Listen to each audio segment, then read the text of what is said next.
बिस्मिल्लाहिर्रहमानिर्रहीम। जनाब, हस्बे मामूल ब्रेकिंग न्यूज़ आ गई है कि IG साहब ने CCPO लाहौर से थाना सतो कतला में ओकाड़ा की रिहायशी खातून के साथ 3 अफराद की ज़्यादती का नोटिस ले लिया है और उनसे रिपोर्ट तलब कर ली है।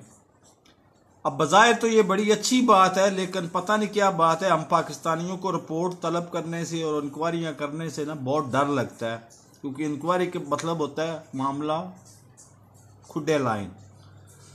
तो देखते हैं आगे क्या होता है।